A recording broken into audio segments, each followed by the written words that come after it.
No dzień dobry. Na pewno na wielu działkach macie też takie drzewka. Świerka już pokazałem. Teraz przyszedł czas na sosnę, też długoigielne. I jest maj. No i w maju najlepiej takie drzewka ciąć. Jak już widać, tak zwane świeczki na tych sosenkach już przyrastają. No i co? W pierwszym roku, teraz właśnie jak one przyrastają, możemy wszystkie tak sobie pięknie poobrywać. Wszystkie te świeczuszki, nic nie opuszczać. Tylko wszystkie poobrywać. Tak, tu z kątów igieł. Każda urwana świeczuszka, żeby wykorzystać tą siłę wzrostu, która była tu zapisana, teraz wykorzysta na wypuszczenie za pojawiającymi się igłami pąków śpiących, przez co uzyskamy na drugi rok fajne zagęszczenie takiej sosny. I teraz właśnie przejdę do takiej sosenki, którą uszczyknąłem zeszłego roku. Czyli tu na przykład uszczyknąłem te świeczuszki i teraz tych świeczuszek jest 3 razy tyle. Aż gęsto. Tak. Pokażę tu. Tak, jest ich bardzo dużo. Nawet tu z tych starych pędów i wypuszczają nam pąki śpiące.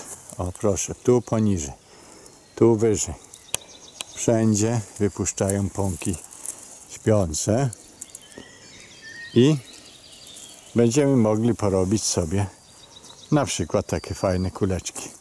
Czyli wybieramy już sobie tą kuleczkę i nam to za bardzo odstaje, to usuwamy już całe. Tu też za każdą igłą pojawią się pąki śpiące, które zagęszczą tą sosenkę na przyszły rok. Teraz tu mamy za dużo, to możemy sobie przyciąć. Tak, i wybieramy sobie po prostu przyszłe końcówki gałązek, te zagęszczone, na jakieś fajne kuleczki.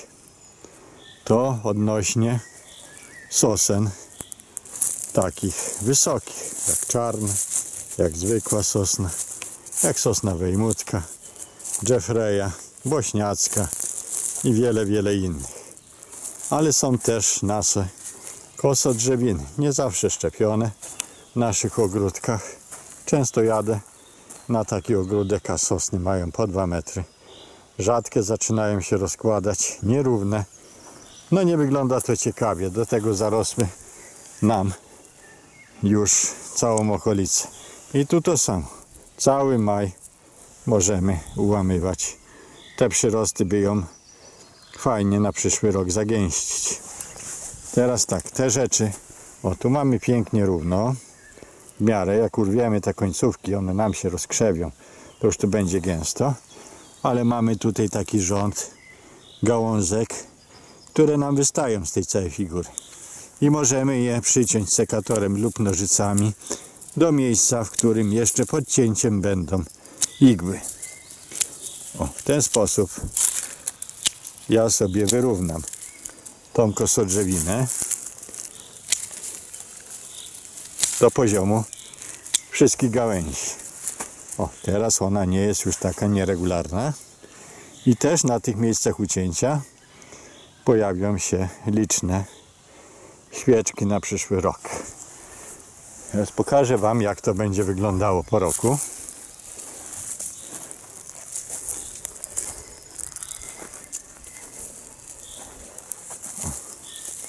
Tu była kosodrzewinka, która miała właśnie taki zabieg zrobiony, czyli by miała obcięte gałęzie w dobrym terminie. Tu pojawiło się dużo tych przyrostów. Zobaczcie, jakie one są tam liczne. Tak. O. Jest ich po prostu całe mnóstwo. Teraz jak one się rozwiną, to będzie bardzo fajny efekt. O, tu była gałąź ucięta gruba i zobaczcie, ile tam jest teraz odnóżek. Tu była gałąź ucięta, ile jest tych przyrostów. I teraz my możemy sobie, jak już zaczną pojawiać się takie małe igiełki, to po prostu sekatorem albo nożycami wszystko oblecieć ładnie do kształtu figurki, czyli na jednej wysokości, żeby uzyskać na przykład kulkę. Tak, możemy z tego zrobić kwadracik, co nam się podoba. I taka sosenka będzie ładna, jeszcze gęsta i będzie zdobiła ogródek parę lat, nie zarośnie niczego. Tak, tylko wystarczy ją teraz. Ja to bym zrobił nożycami. Nie patrzył, czy ta świeczka więcej, czy ta mniej. Tylko po prostu do tej linii, którą potrzebuję, bym ją przyciął. Nie musi być to 2-metrowa kosówka, która rozkłada się na pół ogrodu. A z tych dużych sosen po 2-3 latach cięcia, czy po 4, uzyskacie już takie kształty. Tu akurat jest zwykła sosna. Zobaczcie, jak ona jest piękna, gruba u podstawy. Tak, ładny pień. I możemy jej takie ładne główki powystrzygać. Wystarczy wziąć teraz sekator, nożyce najlepiej i wszystko pięknie do poziomu obciąć. I może to być ładna sosenka, która zmieści się w każdym ogródku. Nie musimy się potem bać, że przyjdzie wichura i przewróci nam ją na dom, czy przyjedzie energetyka i utnie czub, bo zagraża to bezpieczeństwu. Ale kto ma miejsce, nawet może sobie uformować takie olbrzymie drzewo.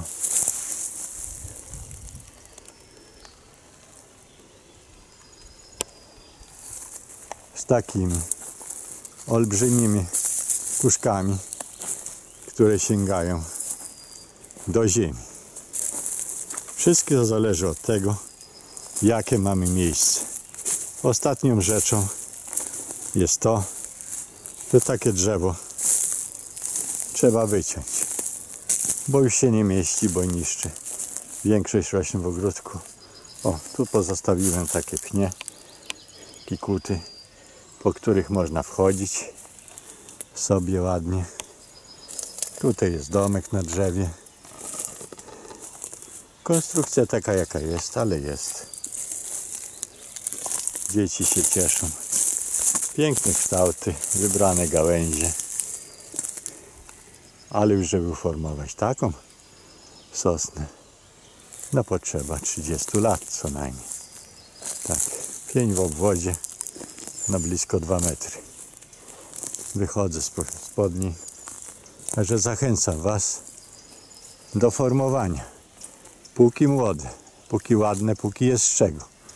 Bo przychodzi wiek takiego drzewka, gdzie już nic nie możemy zrobić. Jeszcze odnośnie sosny. Czyli jak ją uszczykiwać, żeby się zagęściła i jak wykorzystać to, co uszczykujemy. Bo szkoda tego wyrzucać, zwłaszcza te kwiatki, czyli te końcóweczki, które mają takie piękne pylniki, z nich się kurzy. Można ten okres zauważyć na kałużach lub na wodzie, na chodnikach. Leży pełno seledynowego pyłku. I wtedy właśnie najlepsze są te końcóweczki na tak zwany syrop z sosny. A na co? No wszyscy już chyba zapewne wiedzą. No, urywamy te końcówki całe. Tam wypuszczą pąki śpiące, a często bywa tak, że obok znajduje się też inny pąk albo 2, gdzie sosna się rozkrzewi. Oczywiście te pąki,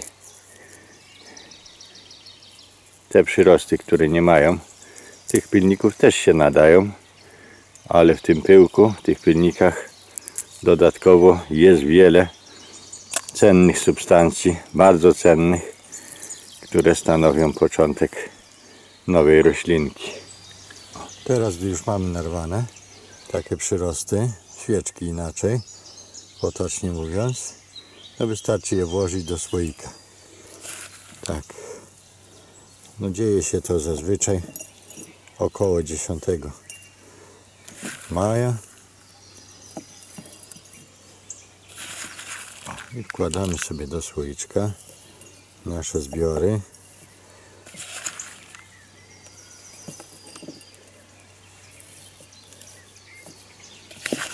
Lekko trzeba przygnieść, bo te pilniki sterczą.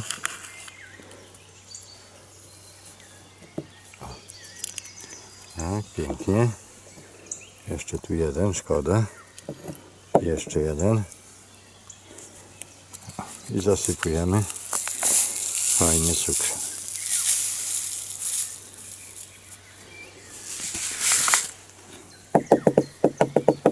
Można troszkę potrząsnąć, żeby ten cukier od razu doleciał gdzieś tam. Najlepiej zbierać to rano. Tak, wtedy jest najwięcej soku w tych końcóweczkach. O, i za kilka dni już będą puszczały syropik, sok i będzie syrop gotowy. O.